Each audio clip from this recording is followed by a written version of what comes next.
Hello everyone and welcome to the Watch Poppers well, I guess this is part 3, because, oh wow, look at all it's like orange light dispersing. Yeah, so part 3 of the morning hike. I keep ending the video, so the first time I ended the video is because we were taking a while to get ready to continue walking, but then the second time I accidentally pressed the end video button, so now we're here. I'm not going to touch the phone at all. And if I want to take a photo, I'll just take screenshots of the frames when I review the footage. Yes, we are. Okay, now the temperature feels like 35 degrees now. I can feel it biting my skin. Biker!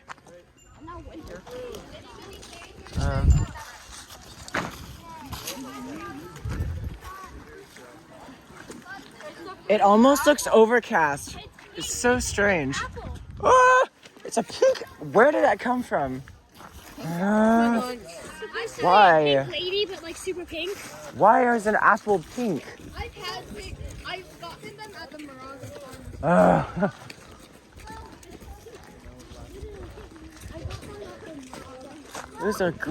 There's a poplar that's still green. It hasn't even gone. What?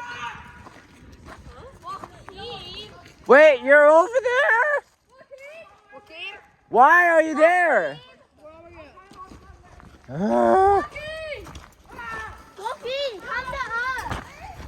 Come to us.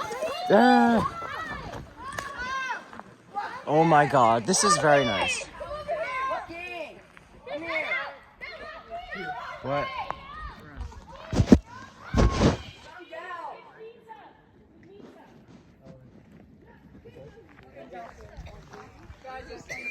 I'm gonna take a photo.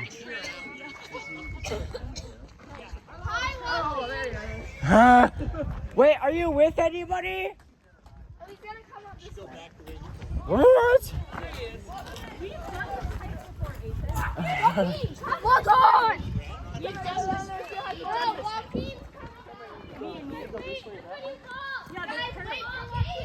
It's probably 40 degrees Fahrenheit right now, which is 5 degrees Celsius. 5 degrees Celsius. It's very cold. Because we're in the shadow of this, like, well, if you're including Half Dome, this cliff right here is 5,000 feet high.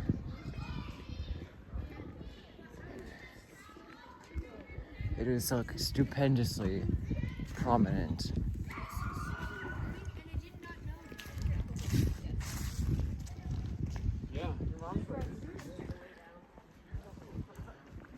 It's biting my skin. It's very cold. I don't think it comes up here. Yeah.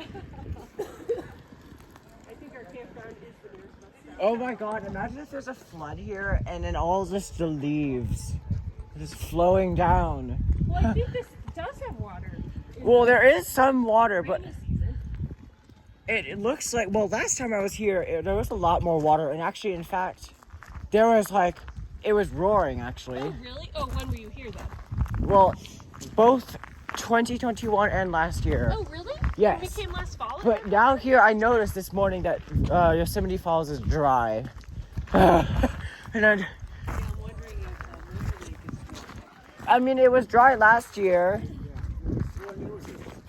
We could walk across it. It was just like piles of sand that looked like golf course sand. Oh my god. I am now inspired to make a big leaf maple forest.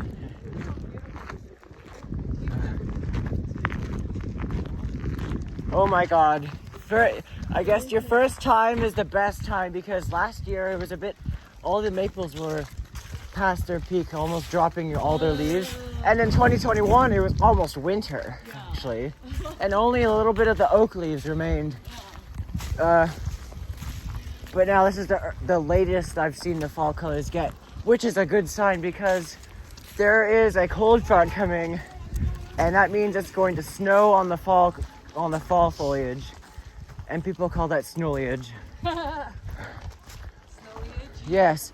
Oh, there's a poplar. It is a Populus angustifolia. Although it doesn't look like it's getting good fall colors. They're dropping prematurely. You see, they come off quite easily, and they're not even all yellow yet. Probably got some irritation from an insect earlier on. But very long extensions from this year's growing season, which has now ceased. And there's lots of poplars. They're very old. You see the bark on that one is very coarse. I don't know why the tops are broken off, but they're very healthy poplars, I'd say. And there's poplars! And I don't know what this plant is. It does not look like a plum variety, but it has the same leaf arrangement. I have no idea what, I don't know if it's a mahogany or something, but yeah.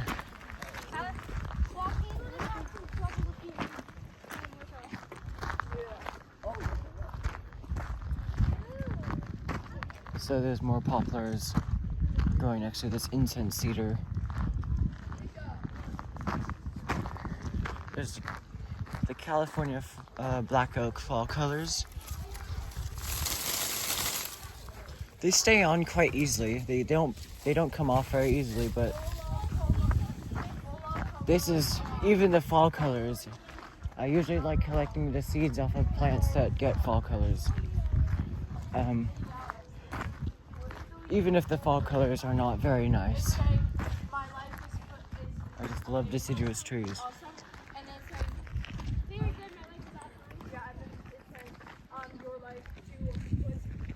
So there's evergreen oaks as well.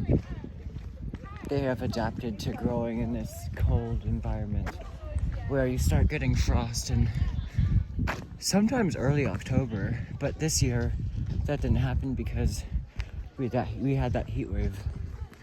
But yeah, I am very inspired.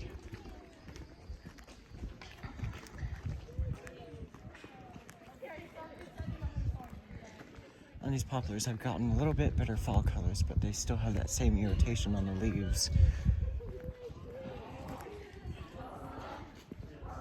It's a massive glacial erratic. This has probably not moved since it was deposited from the glaciers. No flood can move that boulder.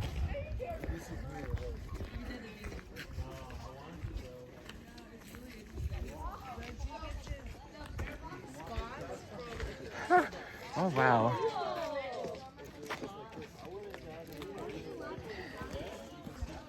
So as I go, I already have more than a handful of black oak acorns, but this is what they look like. They're very bold and plump.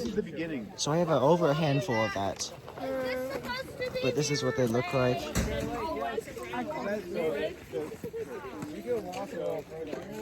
I would like to walk further. Maybe there's another.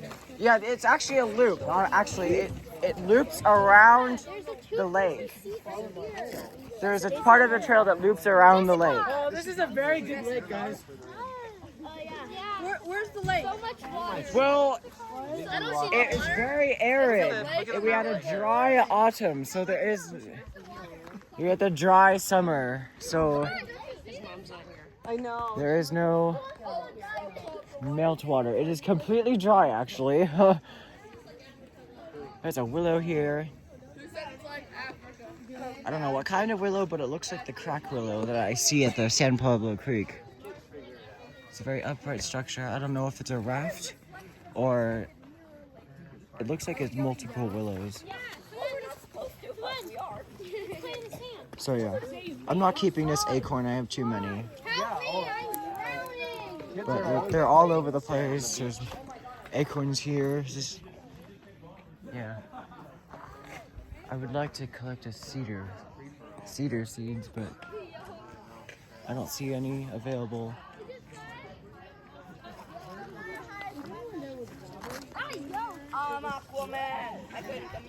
I think the view here would be very nice, so I'm gonna go down here. I'm going down with YouTube in my hand.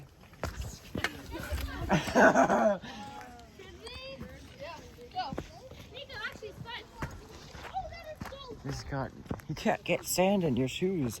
And then these acorns will think that they're getting moisture, but then they'll sprout and then realize they cannot grow in standing water after the first few snows and rains and stuff. You can see the watermark, the water line. This boulder here it hasn't moved since the last ice age. It's just too heavy for any water to push it. Yeah. Think about that first. And all these huge boulders probably are too heavy for any amount of water to move them. So the last time these felt movements were from a glacier. And these boulders probably came from like Tioga Pass or whatever, somewhere up there. Probably broke off of these mountains when the ice was all the way to the top. And one of the ice ages, it was all the way to the top of there. And from here to there is 4,500 feet, which is almost 5,000 feet. That was during an older ice age. Is this beaver license? I don't think they are.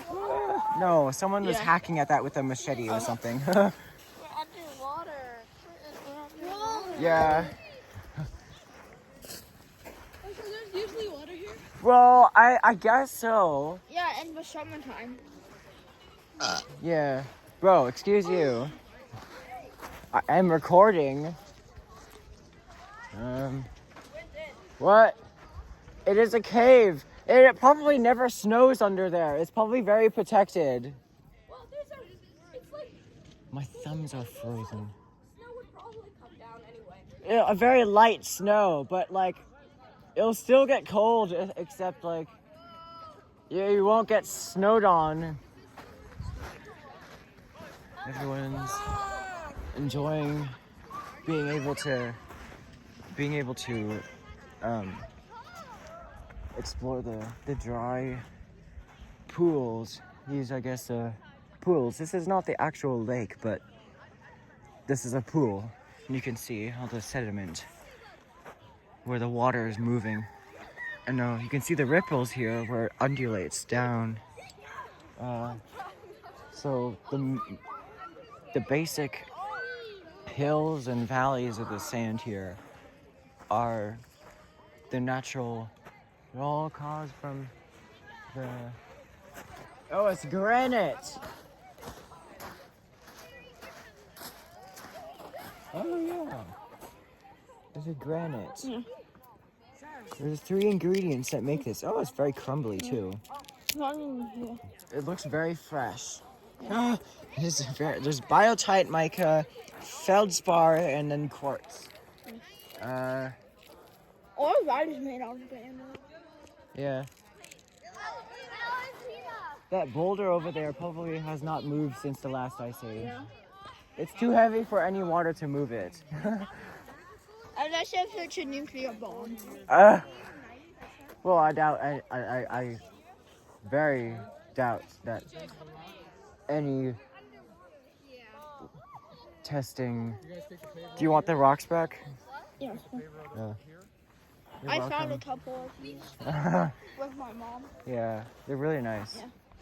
And they get a little bit sparkly too. How are you? Big hug.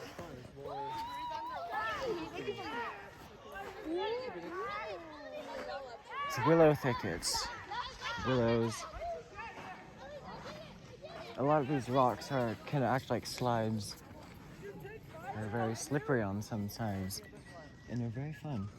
Especially when and safe especially when there's sand at the bottom. Plus, I'm standing on like 15 feet of sand. This probably, I see it flattens out right there. So this is probably like 10, 15 feet of sand in some places. And all the sand is from quartz, biotite mica, and feldspar.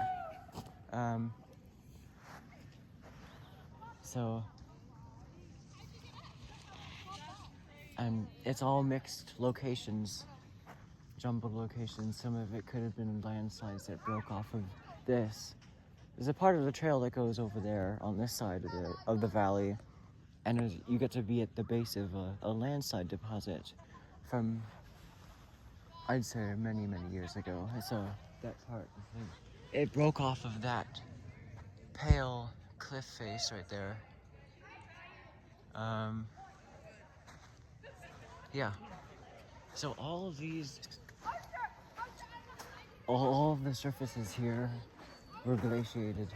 The roundness of every single structure in the rocks. Even Half Dome is like was completely buried at once. Oh, you see that? The line of light and shadow. I bet, like, you see how it's pale at the upper part of the dome. If we go a little bit more that way, you could see it would probably get very sharp and defined. Yeah, it's starting to get a little bit more defined, I guess. I don't know. Can't tell. But the overhang of Half Dome it's a very big overhang. It's like almost a 100-foot tall overhang part at the very hook right there. Like 60 feet, I guess. At least 60 feet tall is that overhang. So yeah, we're here. Mirror Lake is actually right there. And during the very wet years, this is probably part of Mirror Lake.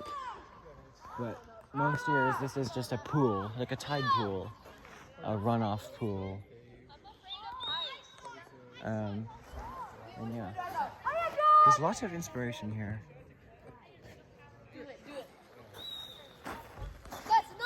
I heard someone call my name.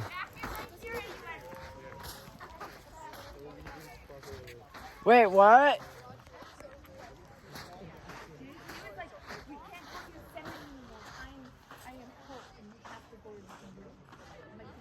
There's a fir growing right there on the rock. There's more firs growing on the rock.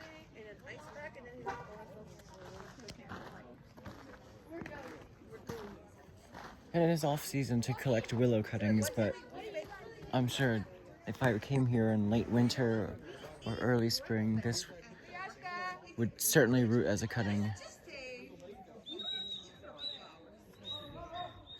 And somewhere under there's roots growing all over the place. So yeah. Well, I think that ends the video. It is later in the day than it seems. It's probably lunchtime now. The low light fooled me for a second. So yeah, that is all for this part of the day. And I'll see you in the next time.